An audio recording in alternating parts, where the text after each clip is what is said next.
I'd just like to share with you siguro some of the learnings that we've had in the AVID program, no? Or that we've been implementing for some years now.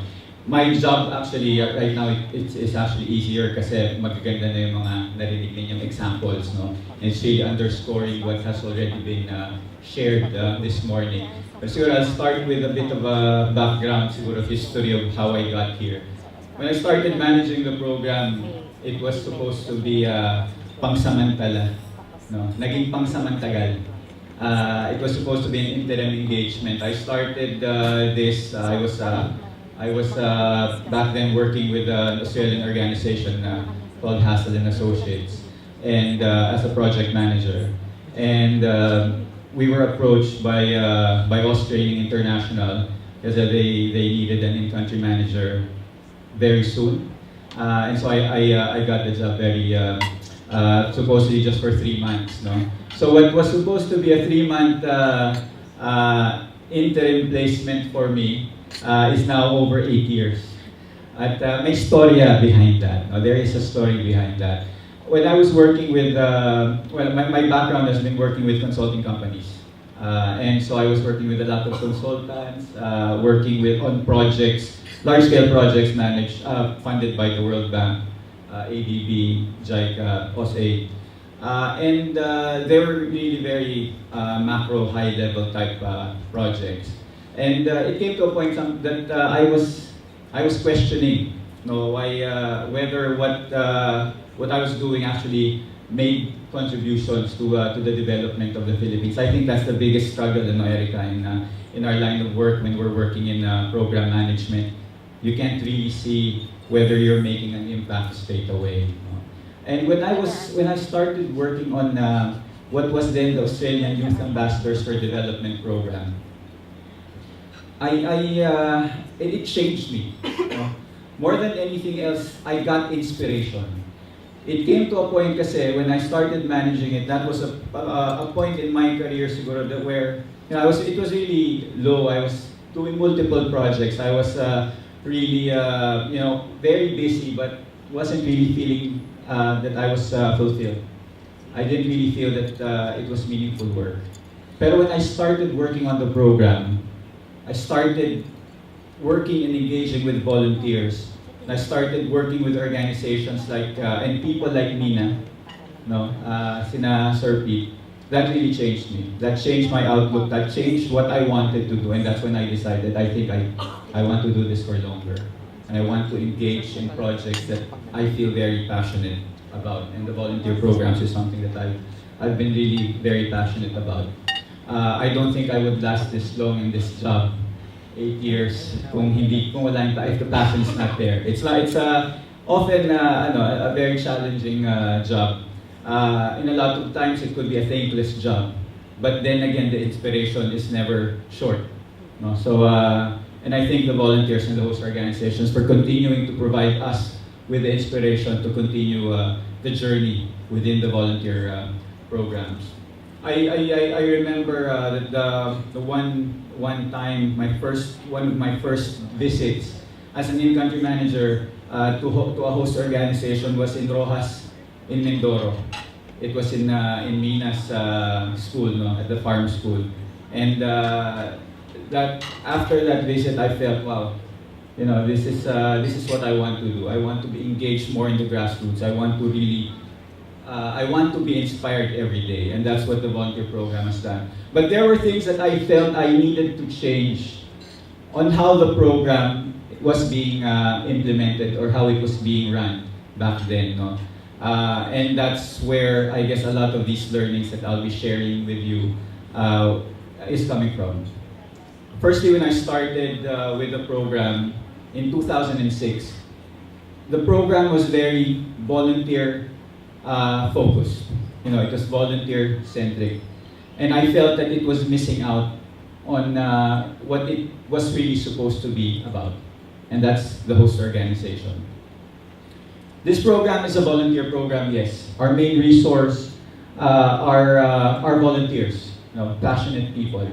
But if we focus on the volunteer alone, then we are not achieving what the program can potentially have impact on. No? And I think a lot of the volunteers will also agree with me on that. No? So there was a lot of paradigm change that I had to undergo within the program itself at the program management level. And so that's the biggest thing. It's changing the focus, shifting from volunteer to host organization. And a lot of the things that we've I guess piloted, innovated in the Philippines has been more around host organization engagement and really focusing on the development issues, not just the development experience that we can provide the volunteers. And so it's with that framework in mind that I will share with you some of the what I believe are some success factors that can help organizations really maximize, and international volunteer sending organizations for that matter, really maximize the power of development volunteering. The first one being engagement must really be based on the host organization's capacity needs. We really have to make a thorough assessment. It's not the responsibility of the program alone or the program management, but it has to be the organizations really digging down what your needs are and really looking at where if you like, the problem areas lie or where they are coming from. What are the root causes of your organizational struggles? All right, so that's what we have to look at. So you need to conduct, as an organization, there has to be an identification of those needs.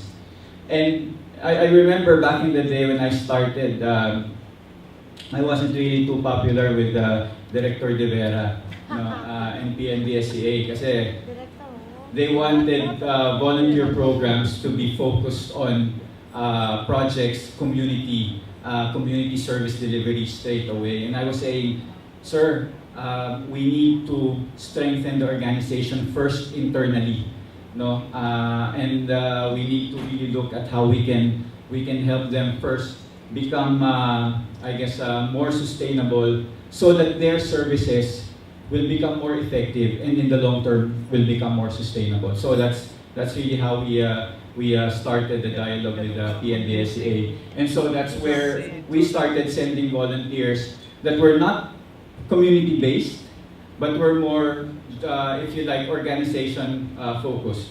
ODs, management background, communications, resource mobilization, and the like. No? So it's very important that it's always based on the needs of the organization. Second is there has to be engagement that is strategic. And when we say strategic engagement, it has to be aligned with the organization's vision, mission, and goals. What are you about? What are you trying to achieve? What is the long-term goal?